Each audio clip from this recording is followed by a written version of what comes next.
Hello viewers, welcome to biz and mix. आप देख रहे हैं ABCD of the stock market और हम डिस्कस करने वाले हैं लेटर एच के 4 वर्ड्स जो कि रिलेटेड है स्टॉक मार्केट से। तो आइए शुरू करते हैं हमारा ये वाला video with the very first word, high price. तो हाई प्राइस क्या होता है? जैसे कि हम सब जानते हैं कि जब भी स्टॉक मार्केट ओपन होती है किसी भी पर्टिकुलर ट्रेडिंग डे पे, तो प्राइस किसी एक जगह से शुरू होता है जिसको हम ओपन प्राइस कहते हैं। फिर वो अप डाउन जो है करता रहता है पूरे दिन और फाइनली किसी एक पोजीशन पे जाके जो है क्लोज हो जाता है। बट इस पूरे प्रोसेस में, ओपन और क्लोज के प्रोसेस में, दो इवेंट्स होते हैं। एक तो होता है लो प्राइस, यानी कि एक पूरी लिमिट तक प्राइस नीचे आके गिरता है और फिर उसके नीचे प्राइस गिर ही नहीं पाता है, तो वो तो आ गया हमारा लो प्राइस। बट बढ़ता कितना है किसी भी पर्टिकुलर डे में एक प्राइस, उसको कहते हैं उसका हाई प्राइस। सपोज एक पर्टिकुलर डे पे 95 रुपीज़ पे एक शेयर ओपन होता है और फिर वो हाईएस्ट कितना जाता है, 105 रुपये तक जाता है, यानी कि 105 तक वो गया। फिर होता ये है 95 से ओपन हुआ था, 105 तक गया और फिर गिर के आ जाता है वो 92 पे। तो जहाँ पे गिर के आया और क्लोज हो गया 92, वो आ गया क्लोजिंग प्राइस। 105 आ गया हाई प्राइस और 95 जो था वो था उसका ओपन प्राइस।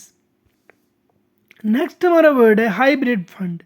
तो हाइब्रिड फंड जो होता है बेसिकली एक इस तरह का म्यूचुअल फंड होता है जिसमें कि जितना भी पैसा वो कलेक्ट करते हैं वो आधा तो इक्विटी में लगा देते हैं, यानी कि शेयर्स में लगा देते हैं, और आधा जो है डेप्ट में लगा देते हैं, यानी कि लोन दे देते हैं, उधार दे देते हैं लोगों को, जिसके लिए वो इंटरेस्ट चार्ज करते हैं और यहाँ से भी कुछ इनकम आती है, यहाँ से भी कुछ इनकम होती है और उसी के अकॉर्डिंग जो है उसकी वैल्यू रहती है। नेक्स्ट हमारा आ गया होल्ड। होल्ड क्या हो गया कि हमने एक शेयर लिया और उसको हम रख देते हैं अपने डीमैट अकाउंट में, स्टोर करके रख देते हैं और उसको बेचते नहीं हैं। तो जितने दिनों तक हम उसे बेचेंगे नहीं उतने दिनों तक हम उसे होल्ड कर रहे हैं, यानी कि द प्रोसेस ऑफ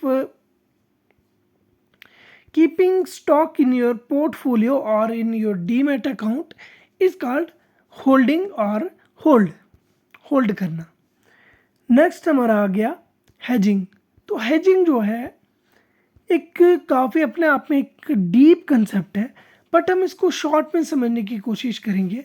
तो होता ये है हेजिंग की ये एक तरह की रिस्क मैनेजमेंट स्ट्रेटजी है जिसमें जो है ऐसे कुछ एक्शंस लिए जाते हैं, ऐसी स्ट्रेटजीज बनाई जाती है ताकि जो भी आप ट्रेड इन्वेस्ट कर रहे हैं उसमें आप जो है मिनिमम रिस्क पे रहें।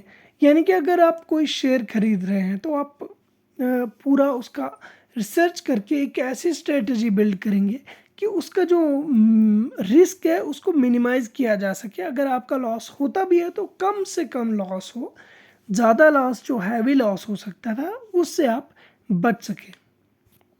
ये था आज का हमारा session. Thank you so much for being with बिज एंड मिक्स।